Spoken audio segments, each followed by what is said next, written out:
Welcome to our YouTube channel అనగనగా ఓ కథ. అందరికీ నమస్కారం. చక్కటి కథలు వినడానికి మా ఛానల్ను తప్పకుండా సబ్స్క్రైబ్ చేయండి. అలాగే మీ ఫ్రెండ్స్ అండ్ ఫ్యామిలీకి కూడా షేర్ చేయండి. శ్రీమతి ఎద్దనపూడి సులోచనారాణి గారు రాసిన గిరిజా కళ్యాణం 8వ భాగానికి స్వాగతం. ముందు భాగాలన్నీ ఉన్న ప్లేలిస్ట్ డిస్క్రిప్షన్లో ఇంకా కామెంట్స్లో కూడా ఉంటుంది, అది చూడండి. చిన్నప్పుడు చందుకి ఒక కుక్కపిల్ల ఉండేది. దాన్ని ఎప్పుడు ప్రేమగా చూస్తూ చేతుల్లోనే ఉంచుకునేవాడు. దానికి కూడా చందుకు జరిగిన గారాబం జరిగేది. ఒకసారి ఎలా వెళ్ళిందో కానీ గేటు దాటి బయటకెళ్ళింది.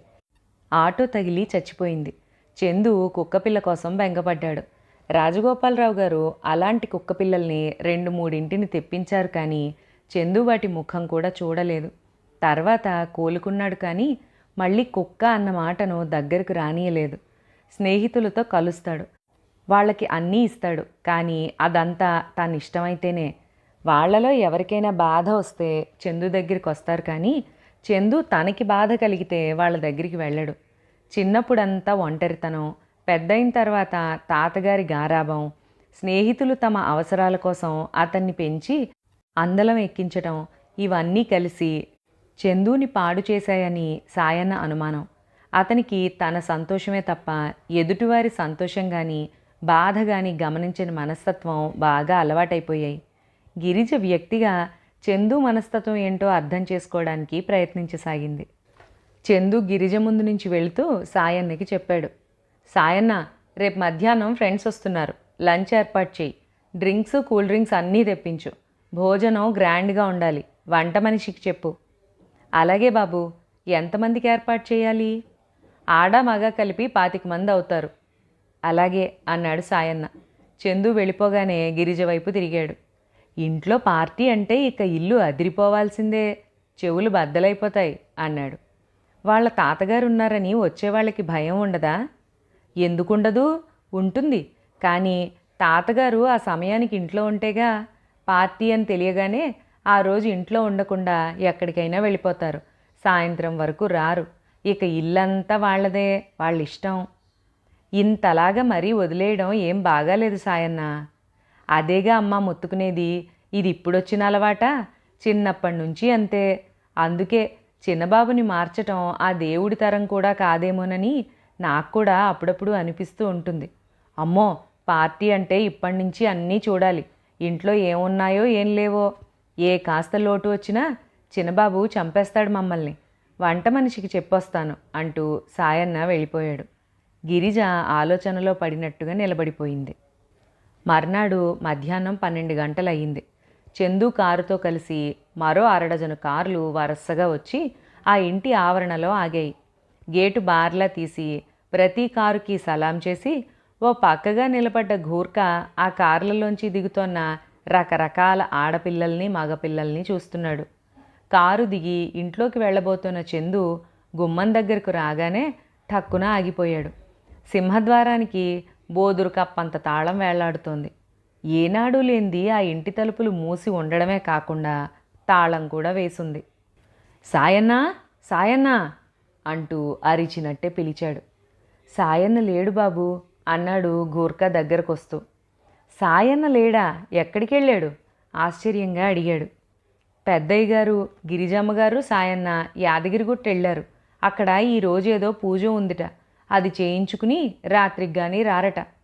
తాళం చెవులు ఇచ్చి వెళ్ళారా? నాకేం ఇవ్వలేదు. పెద్దయ్య గారు నాకేం చెప్పలేదు, కానీ కోడలమ్మగారు మాత్రం ఇల్లు చూస్తూ ఉండమని చెప్పారు.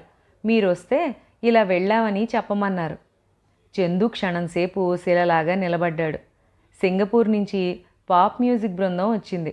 వాళ్ళకి పార్టీ ఇస్తే బాగుంటుందని స్నేహితులు అన్నారు. చందు సరేనన్నాడు.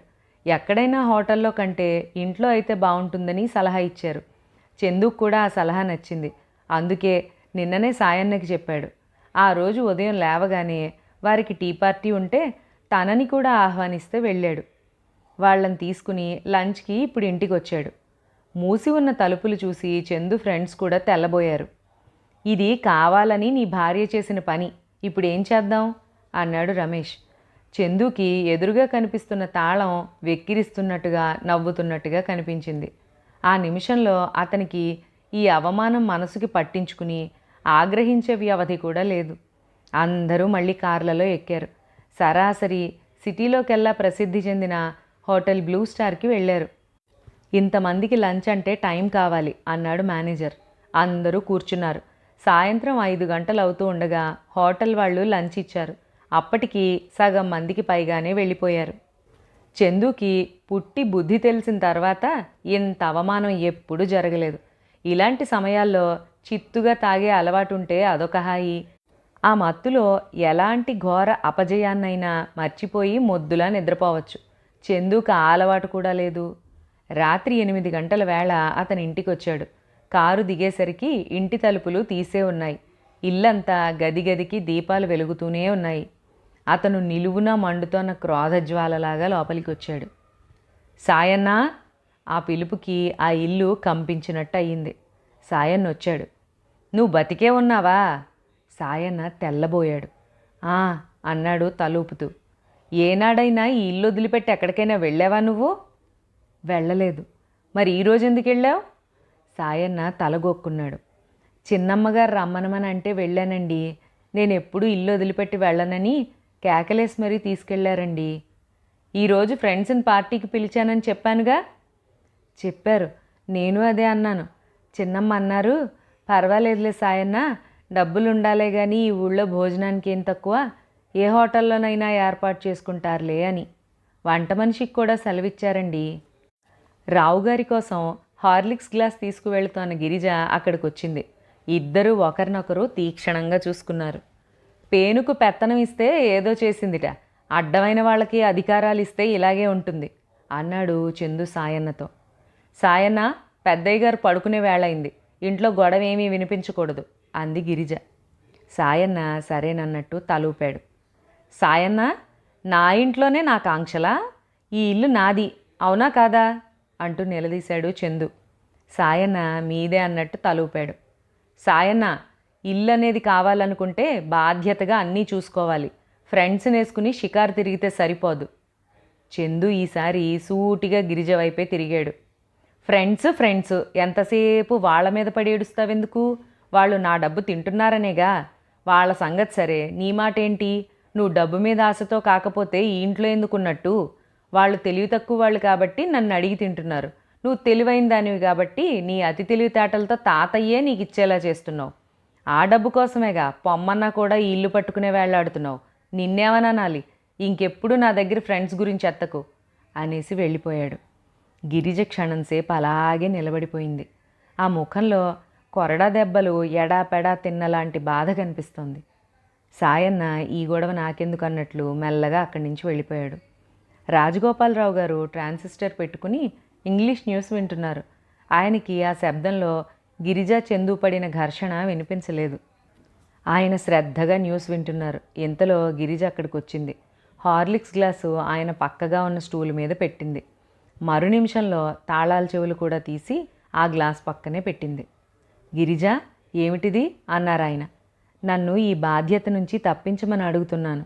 ఆయన రేడియో తగ్గించారు. ఏమైంది? చందు వచ్చాడా? ఏమైనా అన్నాడా అని అడిగారు ఆయన. గిరిజ మాట్లాడలేదు. నిన్నే, వాడొస్తాడని, నోటికొచ్చినట్టు మాట్లాడతాడని మనం అనుకున్నదేగా, అందులో విశేషమేముంది? గిరిజ కళ్ళల్లో ఉబికొస్తోన్న నీళ్లని బలవంతంగా బిగపట్టుకుంటూ ఎటో చూస్తూ అంది. బాబుగారు, సహనానికి కూడా ఒక హద్దు అనేది ఉంటుంది. ఇన్నాళ్ళు మీ మీద గౌరవంతో మనసుని సమాధానపరుచుకుంటూ వచ్చాను. కానీ ఈ రోజున ఆయన అన్న మాటలు వద్దు. నా మనసును చంపుకోవడం నా వల్ల కాదు. నేను రేపు ఊరు వెళ్ళిపోతాను. దయుంచి మీరు ఇంకేం అడ్డు చెప్పకుండా నన్ను వెళ్ళనీయండి. గిరిజ, చందు మీద నిజంగా నీకు అభిమానం ఉందా లేదా? అది చెప్పినందువల్ల ఎవ్వరికీ ప్రయోజనం లేదు. ఎందుకు లేదు? తప్పకుండా ఉంది. ఒక మాట చెప్పనా? చిన్నప్పుడు తల్లి ఆడిస్తుంటే పసిపాప గుండెల మీద తంతూ ఉంటుంది. దానికి తల్లి కోపం తెచ్చుకుంటుందా? అది వేరు. అది తెలియని పసితనం. లేదు గిరిజ, ఇది కూడా అంతే. విచక్షణాజ్ఞానం తెలియని ప్రతి వ్యక్తి ఒక పసిపాప కిందే లెక్క. చందుకి నీ విలువేమిటో తెలిస్తే అలా మాట్లాడగలడా? అదొక మూర్ఖత్వం. అంతే. వాడిని మార్చాలనే కదా మన ప్రయత్నం. ఆ ప్రయత్నం నెరవేరుతుందనే ఆశ నాకు కనిపించటం లేదు. అదిగో ఓడిపోతున్నావు. నీ పరీక్షలో నువ్వు ఫెయిల్ అయిపోతున్నావు ఆయన చూపుడు వేలు చూపిస్తూ అన్నారు. లేదు బాబుగారు, నా బాధ ఏమిటో మీకు అర్థం కావటం లేదు. ఆయన అంటే నాకు దేవుడు అనేంత అభిమానం ఉంది. ఈ పెళ్లి మూలంగా ఎంత అభిమానం ఉందో అంత అగౌరవంగా మాట్లాడాల్సి వస్తోంది. ఈ యుద్ధం ఇక చాలు. నేను ఓడిపోయినా పర్వాలేదు, దూరంగా వెళ్ళిపోవడమే మంచిది. గిరిజ, అదిగో అచ్చు మామూలు ఆడపిల్లలా మాట్లాడుతున్నావు. ఈరోజు నీ ధైర్యం అంతా ఎందుకిలా నీరుగారిపోతుంది? నా మాట విను. మామూలు ఆడపిల్ల పెళ్లి చేసుకుంటే అది ఏ కారణంగానైనా విఫలమైతే నా కర్మ ఇంతేనని ఏడుస్తూ కూర్చుంటుంది. అదే తెలివైన ఆడపిల్ల అయితే అసలు లోపం ఎక్కడుందో తెలుసుకుని సరిచేసుకుని చక్కదిద్దటానికి ప్రయత్నిస్తుంది. నువ్వు మామూలు ఆడపిల్లవి కాదు.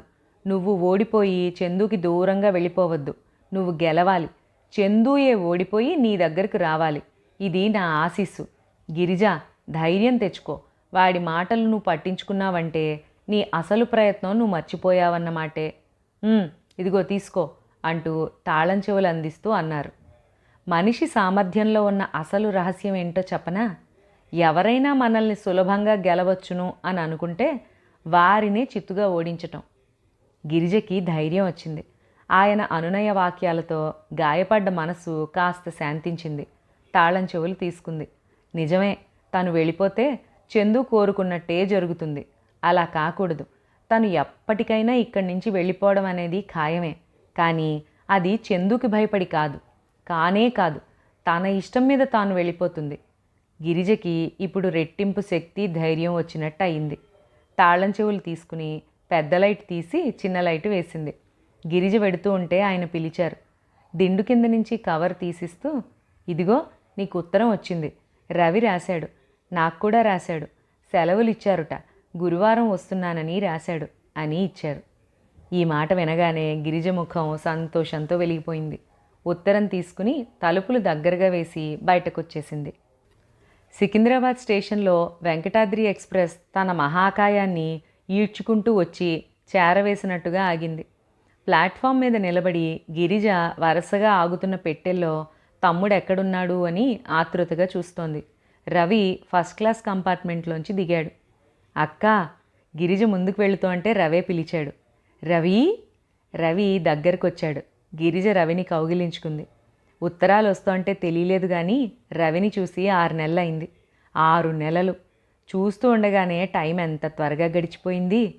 గిరిజ ఇంకా సంతోషంగా రవినే చూస్తోంది. బాగున్నావా అక్క? నువ్వు అంది. ఎలా ఉన్నానో నువ్వే చెప్పు. ఒక్కడుగు వెనక్కి వేసి స్ట్రెయిట్గా తనని చూడమన్నట్టుగా నిలబడ్డాడు. లావయ్యావు. నాకైతే కాస్త పొడుగైనట్టుగా కూడా అనిపిస్తోంది అంది.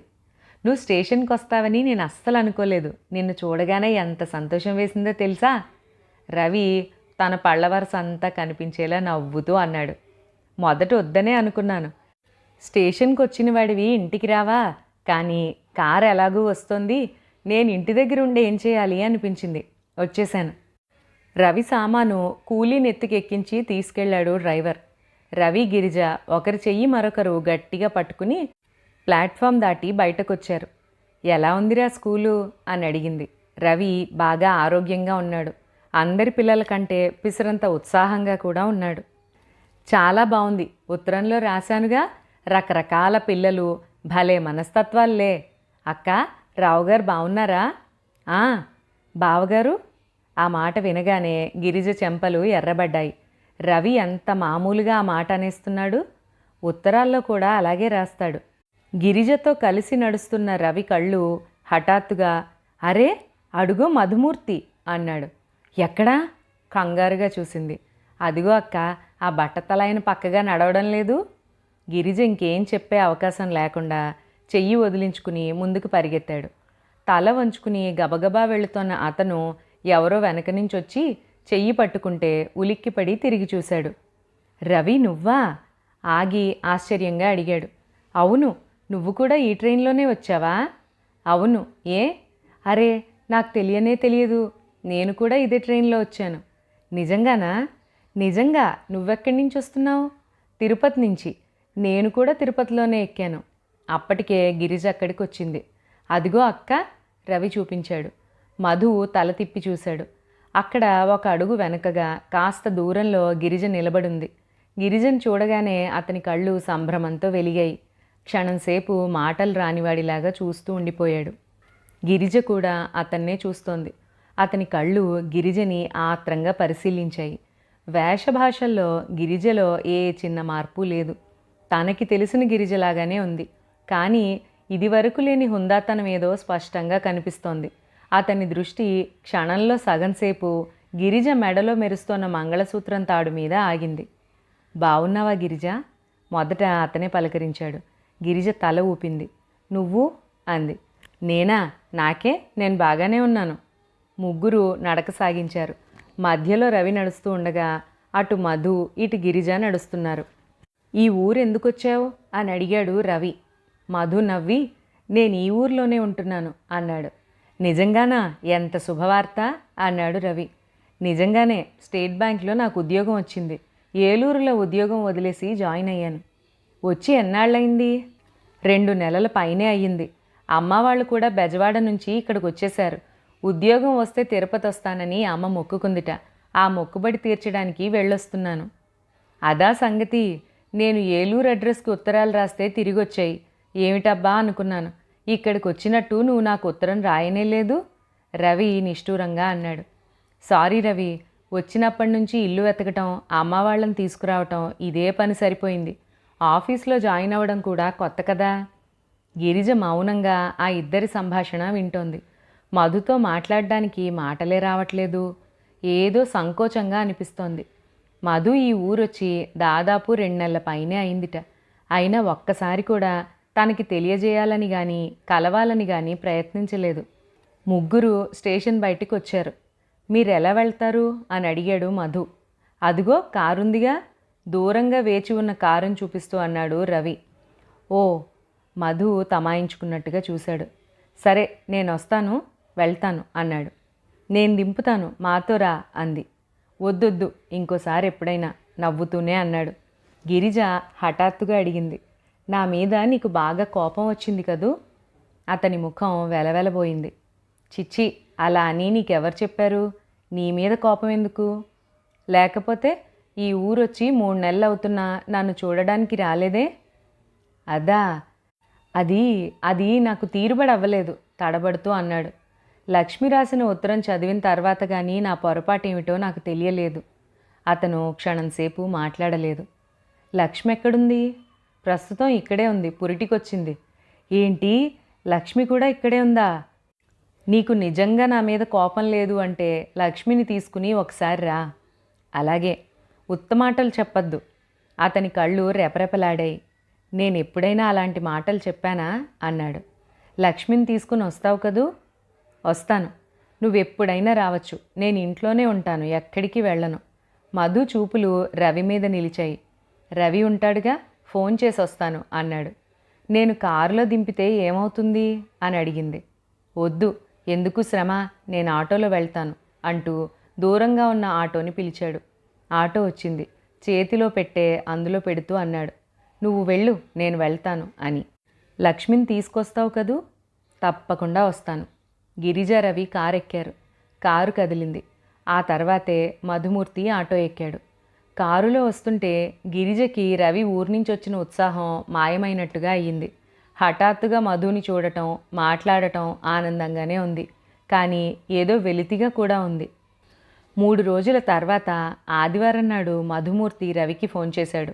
అమ్మని లక్ష్మిని తీసుకువస్తాను, గిరిజ ఖాళీగా ఉందా అని. రవి వచ్చి చెప్పాడు. ఇస్త్రీ చేసిన బట్టలు బీరువాలో సర్దుతున్న గిరిజ చేస్తున్న పని మానేసి వెంటనే ఫోన్ దగ్గరికి వెళ్ళి మాట్లాడింది. మధు 3 గంటలకు వస్తామని చెప్పాడు. గిరిజ భోజనాల దగ్గర రాజగోపాలరావు గారికి మధుమూర్తి గురించి తనకి బాగా తెలిసిన కుటుంబం అని చెప్పింది. తండ్రి పోయిన తర్వాత అతను ఎలా ఆదుకున్నాడో కూడా చెప్పింది.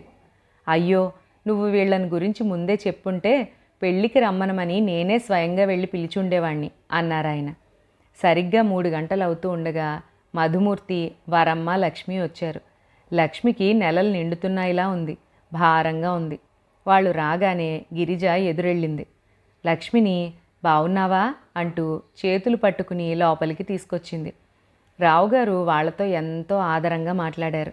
వరమ్మ గిరిజ తండ్రి బతికున్నప్పుడు తమ 2 కుటుంబాలు ఎంత ఆత్మీయంగా మసిలేవో, గిరిజ ఎంత మంచి పిల్లో చిలవలు పలవలుగా వర్ణించి చెప్పసాగింది. ఆ ఇంటి ఆవరణలో ప్రవేశించి ఆ హాల్లో అడుగుపెట్టగానే వరమ్మకి మతి పోయినట్టయింది. గిరిజ డబ్బున్నవారి కోడలయ్యిందని తెలుసు కానీ మరీ ఇంత ఐశ్వర్యవంతురాలయ్యిందని అనుకోలేదు. ఆ ఇంటి అలంకరణని, సామాన్ని విచిత్రంగా తల తిప్పి చూస్తోంది.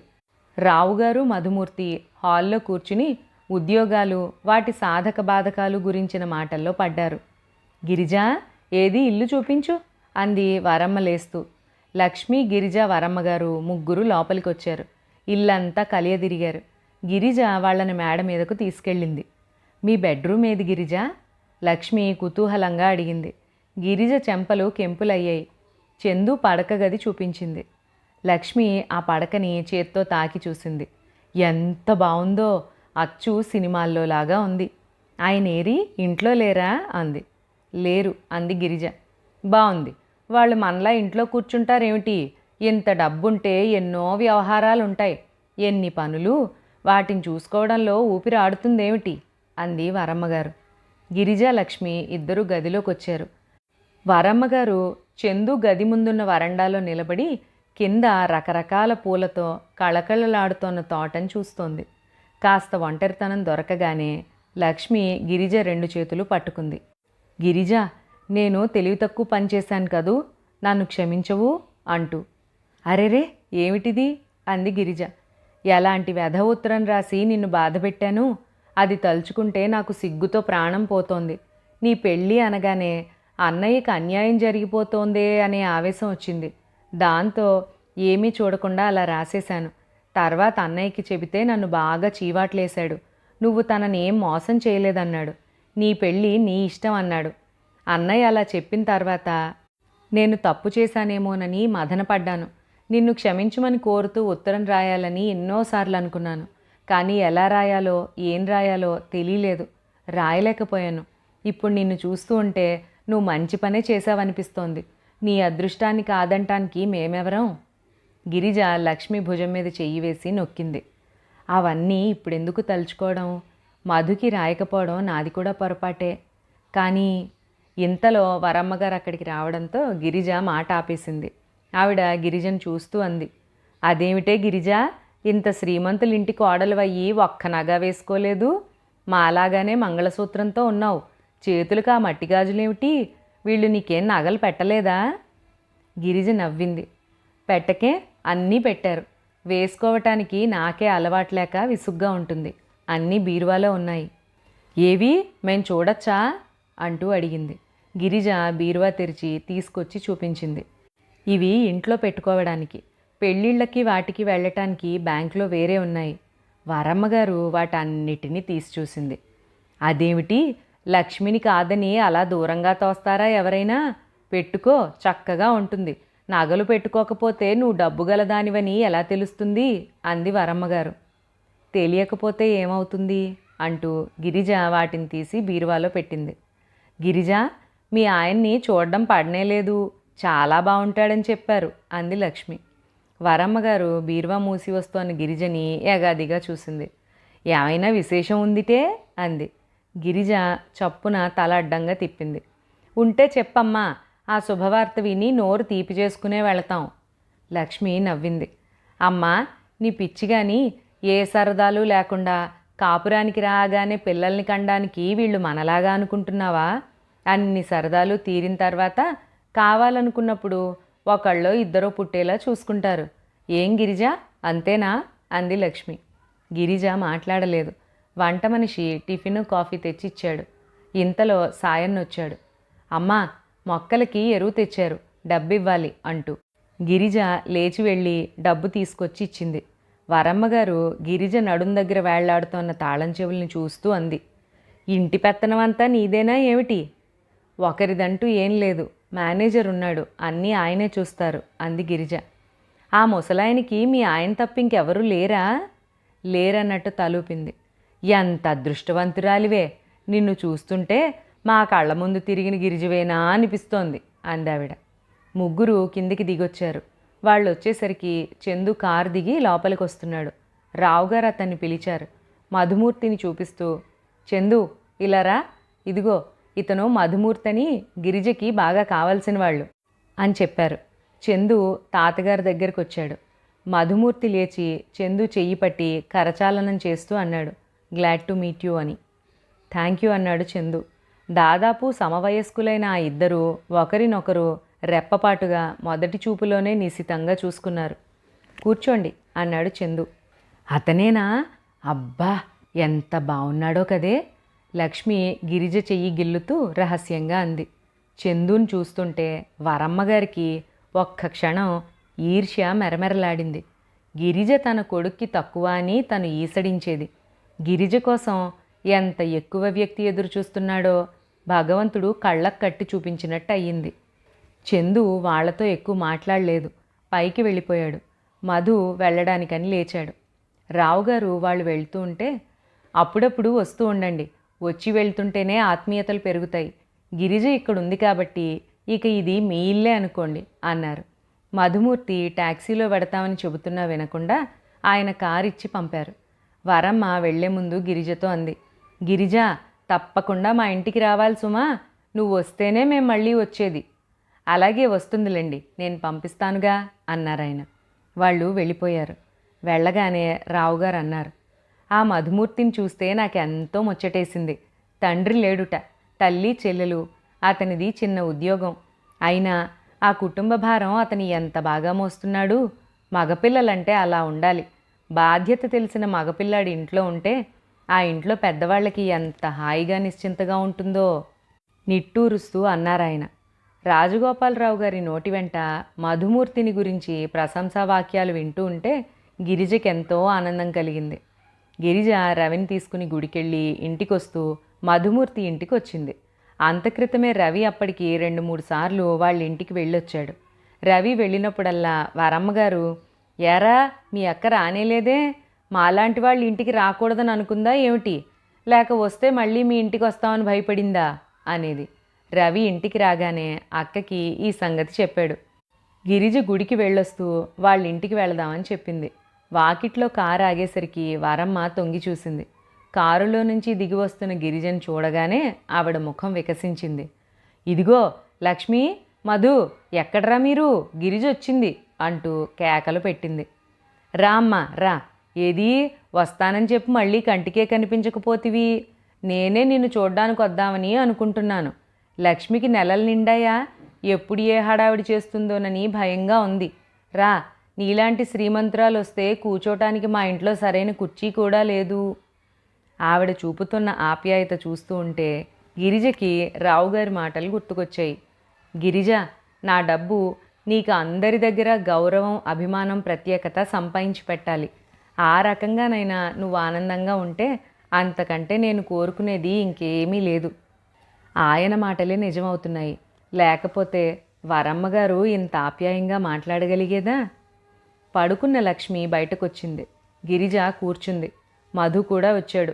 నుదుట తిలకం, కింద కుంకుమ బొట్టుతో, జడలో పూలతో, అతి సామాన్యంగా ఉన్న, చెప్పలేని హుందాతనంతో ఉన్న దేవతల మరీ మరీ అపురూపంగా అనిపించింది. వరమ్మగారు గిరిజని కాఫీ తాగమని, ఫలహారం తినమని గొడవ చేసింది. ఇప్పుడేం వద్దు, మళ్ళీ వస్తాను, అప్పుడు భోజనానికే వస్తాను అంది గిరిజ నవ్వుతూ. రవి, మీ స్కూల్ ఎప్పుడు తెరుస్తారు? రేపు వెళ్ళిపోతున్నాను, ట్యూషన్ ఉంది, 1 వారం రోజులు ముందుగానే వెళ్ళిపోతున్నాను అన్నాడు రవి. రవి వెళ్ళిపోతున్నాడని గుర్తుకు రాగానే ఆ ఎడబాటు అప్పుడే మొదలవుతున్నట్టుగా గిరిజ రవి తల మీద చేయి వేసింది. వరమ్మగారు ఇరుగు పొరుగు వాటాల్లో వాళ్ళని కూడా పిలిచి గిరిజను చూపించింది. గిరిజ ఎంత ఐశ్వర్యవంతురాలో వర్ణించి చెప్పింది. కొంచెంసేపు అయిన తర్వాత అడిగింది, గిరిజ, 1 నిమిషం కూర్చుంటావా? లక్ష్మిని తీసుకువెళ్ళి ఈ పక్క సందులో ఉన్న డాక్టర్కి చూపించి తీసుకొస్తాను. వెళ్ళటం రావటం 10 నిమిషాలంతే. ఎండగా ఉంది, పిల్ల నడవలేదు, రిక్షాలు కుదుపులు, లేకపోతే అడగకపోదును సుమా. కారులో వెళ్ళొస్తానని చెప్పడానికి ఆవిడిస్తున్న సంజాయిషి చూస్తే నవ్వొచ్చింది. అలాగే వెళ్ళిరండి అంది గిరిజ. లక్ష్మి, వరమ్మ, రవి వెళ్ళారు. గిరిజ వారిని పంపి తిరిగి వచ్చింది. మధు కూర్చుని ఉన్నాడు. అతని ముందు పజిల్స్ పూర్తి చేసే కాగితాలున్నాయి. పెన్సిల్తో అక్షరాలు రాస్తూ కూర్చున్నాడు. గిరిజ అతనికి ఎదురుగా కూర్చుంది. ఇద్దరి మధ్య మౌనం. ఒకరిని ఒకరు సూటిగా చూసుకోవడం లేదు. గిరిజ అతను రాస్తున్నది చూస్తూ అడిగింది, ఏమిటది? పజిల్సా? ఈ పజిల్స్ పూర్తి చేయటం నువ్వింకా మానలేదన్నమాట అంది. లేదు, ఇంకా ఎక్కువైంది. ఇవే నాకు మంచి కాలక్షేపం అన్నాడతను. గిరిజకి విజయవాడలో ఉండగా అతను గంటల తరబడి కూర్చుని ఆలోచించి ఆ పజిల్స్ పూర్తి చేయటం గుర్తొచ్చింది. ఆ నవ్వులు, ఆ చమత్కారాలు, ఆ హాస్యప్రియత్వం అన్నీ ఏమైపోయాయో. ఇద్దరి మధ్య ఇప్పుడు నిశ్శబ్దం మోగగా అడ్డుగోడలా నిలబడుతోంది. ఒకరితో ఒకరు మాట్లాడడానికే సంకోచిస్తున్నారు. మధు, నేను నిన్ను చాలా బాధ పెట్టాను కదూ? అతను తలెత్తి చూసి, నువ్వా? ఎలా అన్నాడు. నీ మనసులో మాట నేను గ్రహించుకోలేకపోయాను. లక్ష్మి ఉత్తరం రాసే వరకు నాకు తోచనే లేదు. నాకు అలా అని తెలుసుంటే బహుశా ఈ వివాహానికి అంగీకరించి ఉండేదాన్ని కాదేమో. గిరిజ, ఇప్పుడు అవన్నీ ఎందుకు? నా మనసులో మాట నీకు చెప్పుకోవడంలో తప్పే ఉంది. అతను పజిల్స్ వైపు చూడసాగాడు. గిరిజ నిష్ఠూరంగా అంది, నాకు అస్సలు తెలియలేదు. మనిద్దరి మధ్య ఉన్నది కేవలం స్నేహమే అనుకున్నాను. అంతకంటే ఎక్కువైంది ఉందని నువ్వెప్పుడు చూచాయిగానైనా నాకు తెలియజేయలేదు. గిరిజ, అది నా తప్పే. నేనెంత తప్పు చేశానో నీ పెళ్లి శుభలేఖ చూసిన తర్వాత కానీ నాకు అర్థం కాలేదు. మనిద్దరి మధ్య స్నేహానికే ప్రాధాన్యత ఉంది, నిజమే. కానీ దాన్ని ఇంకా దగ్గర అనుబంధంగా మార్చుకోవడం నిశ్చయమే అనుకున్నాను. నేను అనుకున్నట్టే నువ్వు అనుకుంటావని ఊహించాను. గిరిజ, ఎన్నోసార్లు మనిద్దరం ఒంటరిగా ఉన్నాం.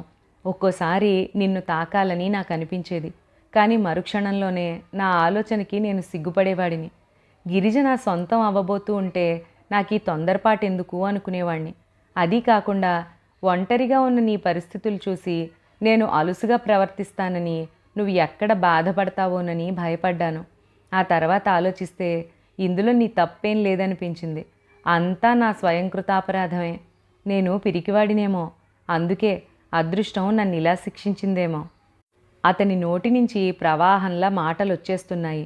అతని మనసులో మూగగా ఎంత వేదన ఉందో గిరిజకి బాగా అర్థం కాసాగింది. కుర్చీలో వెనక్కి ఆనుకుంటూ పెన్సిల్ని చేతిలో తిప్పుతూ అన్నాడతను, నువ్వు రాసిన ఆఖరి ఉత్తరం నా దగ్గరుంది. అందులో నువ్వు రవికి సాయం చేసిన వ్యక్తిని చూడబోతున్నానని రాశావు. అతన్ని చూడగానే మళ్ళీ ఉత్తరం రాస్తానని, ఏకంగా రెండింటికి జవాబు వ్రాయమని, ఆ ఉత్తరం కూడా వచ్చే వరకు రాయవద్దని రాశావు. ఆ తర్వాత రోజు నీ ఉత్తరం కోసం ఎదురు చూసేవాణ్ణి. కానీ ఎందుకో గాని నీ దగ్గర నుంచి ఉత్తరమే రాలేదు. నేనే బయలుదేరొద్దామని అనుకున్నాను. ఉద్యోగరీత్యా అది వీలు కాలేదు. చివరికి ఎలాగో సెలవు సంపాదించి వచ్చాను. ఆ రోజు హైదరాబాద్ బయలుదేరడానికి టికెట్ కూడా రిజర్వ్ చేయించుకున్నాను.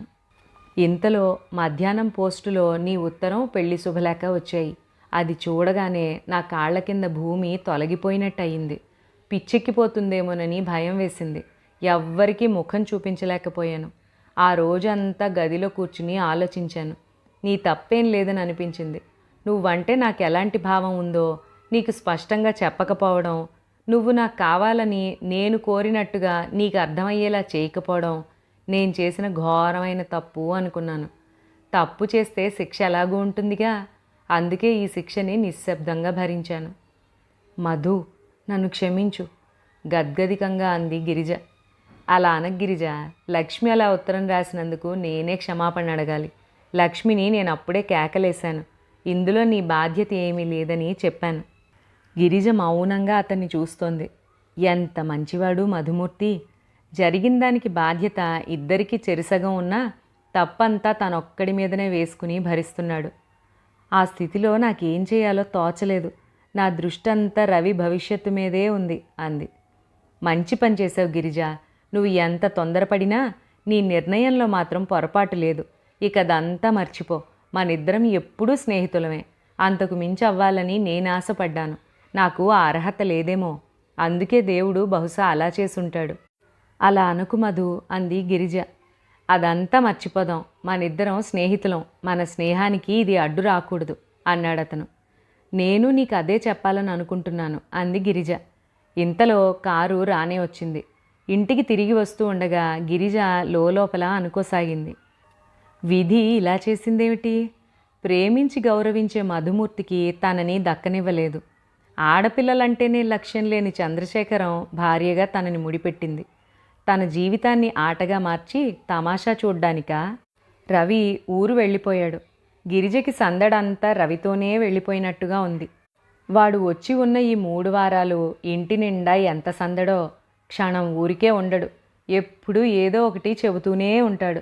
స్కూలు కబుర్లు ఎన్ని చెప్పినా తరిగేవి కావు. గిరిజకి రవి ఉత్సాహంతో చెబుతోన్న ఆ మాటల కంటే వాడి ముఖంలో వెల్లివిరుస్తోన్న ఆనందం ఎక్కువగా చూడబుద్ధి వేసేది. రవి ఉన్నన్ని రోజులు ఇద్దరూ సినిమాలని షికార్లని తిరుగుతూ బాగా గడిపారు. ఒకసారి రవి అడిగేశాడు, అక్క, బావగారు నువ్వు ఎప్పుడు మాట్లాడుకోరే? ఎందుకు మాట్లాడుకోం? నేనెప్పుడు చూడలేదు. ఆయన అసలు మనతో ఎందుకు రారు? ఎంతసేపు స్నేహితులతోనే ఉంటారే? ఆయన అలవాటు ఆయనది, మనం తప్పు పట్టకూడదు, అవునా అంది. రవి అవునన్నట్టు తల ఊపాడు. రవి వెళ్ళిపోతేనే ఒక విధంగా మళ్ళీ హాయిగా అనిపిస్తోంది. చందు గురించి తనని గురించి ఎక్కడ ఏం ప్రశ్నలు వేస్తాడోనని బెదురుగా ఉండేది. రవి చందుతో మాట్లాడాలని ఎంతో ఉబలాట పడేవాడు. కానీ చందు ముక్తసరిగా మాటలు తుంచినట్టు విరిచినట్టు మాట్లాడటంతో ఆ పరిచయం చనువు పెరగలేదు. గిరిజ పని ఉన్నప్పుడు తప్పితే తన గదిలోనే ఉంటుంది. కాలక్షేపం అవదు అనే భయం లేనేలేదు. కుట్టుకుంటూనో అల్లుకుంటూనో ట్రాన్సిస్టర్ వింటూనో కాలక్షేపం చేస్తుంది. ఆ రోజు సాయంత్రం గిరిజ తన గదిలో మంచం మీద కూర్చుని ఉత్తరాలన్నీ తిరగేస్తోంది. వాటిల్లో చాలా భాగం రవి రాసినవే. లక్ష్మి రాసిన ఉత్తరం కూడా ఉంది. గిరిజ మిగతా ఉత్తరాలు టేబుల్ సొరుగులోకి తోసి ఆ ఉత్తరం ఒకటి తీసుకువచ్చి మంచం మీద పడుకుని చదవసాగింది. ఆ ఉత్తరం చదువుతున్న కొద్దీ అందులో లక్ష్మి కనపరిచిన ఆవేశంలో తొందరపాటు కనిపించలేదు. గిరిజ ఉత్తరం మడిచి పట్టుకుని ఆలోచనలో పడింది. మధుమూర్తి ఎంత మంచివాడు. తను అతని మనసును నొప్పించినా కూడా పరిస్థితులు అర్థం చేసుకుని తనను మన్నించాడే తప్ప కినుక వహించలేదు. అతను మళ్ళీ కనిపిస్తే తను మాట్లాడలేనేమో అనుకుంది. కానీ అతను ఆ భయం లేకుండా చేశాడు. తామిద్దరి మధ్య స్నేహం తప్ప ఇంకేమీ లేనట్టే, దానికే ఎక్కువ ప్రాధాన్యత ఇస్తున్నట్టుగా చేశాడు. అతనే గనక అలా చొరవ చేసి తన దగ్గరికి రాకపోతే తను ఎప్పటికీ మాట్లాడగలిగేది కాదేమో. గిరిజకి ఆ క్షణంలో అతనంటే ఉన్న గౌరవం రెట్టింపైంది. నిజమే, ఎంత సంస్కారవంతుడు, మంచివాడు కాబట్టే తన నిస్సహాయ పరిస్థితిని ఆసరా తీసుకుని అతిగా ప్రవర్తించలేదు. ఆ సమయంలో ఒకవేళ అతను ఇంకే రకంగా ప్రవర్తించినా తను అడ్డు చెప్పేది కాదేమో. గిరిజకి అతను తనకి తాను నేను పిరికివాడినేమో అని అనుకోవడం గుర్తుకొచ్చి చాలా బాధేసింది. అది పిరికితనమా? కానే కాదు. ఆడపిల్లని చూస్తే శారీరక సంబంధం తప్ప ఇంకోటి గుర్తురానట్లు ప్రవర్తించే మగపిల్లలున్న కాలం ఇది. అలాంటి వాళ్లలో ఆడపిల్లని ఒక వ్యక్తిగా విలువిచ్చే మధుమూర్తి లాంటి వాళ్ళు ఎంతమంది ఉంటారు? లోకం వాళ్ళని పిరికివాళ్ళు అంటుందా? ఎంత పొరపాటు! మధుమూర్తి లాంటి వాళ్ళ దగ్గర ఏ ఆడపిల్లైనా నిశ్చింతగా తనకు తానుగా నిలబడగలుగుతుంది. ఆ ఉత్తరం పట్టుకుని ఇలా ఆలోచిస్తున్న గిరిజకి సాయన్నొచ్చి, అమ్మాయి గారు, ఎవరో మహిళా సంఘం వాళ్ళట వచ్చారు, తాతగారు మిమ్మల్ని పిలుస్తున్నారు అని చెప్పాడు. గిరిజ మంచం మీద నుంచి లేచి ఉత్తరం పుస్తకంలో పెట్టి మంచం మీద పడేసి వెళ్ళింది. కింద హాలులో 1/2 మందికి పైగానే ఆడవాళ్ళున్నారు. వాళ్ళందరూ గళ్ళవి, చారలవి, అంచులవి, చుక్కలవి పట్టు చీరలే కట్టారు. ఒంటి నిండా నగలున్నాయి. తలలో పూలున్నాయి. గిరిజని రావుగారు పరిచయం చేయగానే సెక్రటరీ లేచి నమస్కరిస్తూ తన మహిళా మండలిని పరిచయం చేసింది.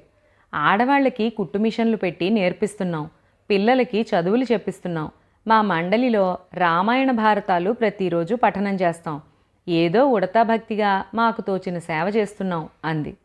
గిరిజకి వాళ్ళని చూస్తూ ఉంటే సోషల్ వర్క్ ఒక హాబీగా పెట్టుకున్నట్టుగా తోచింది. అందులో ఒక ఆవిడ గిరిజ అనుమానం తీర్చేసింది.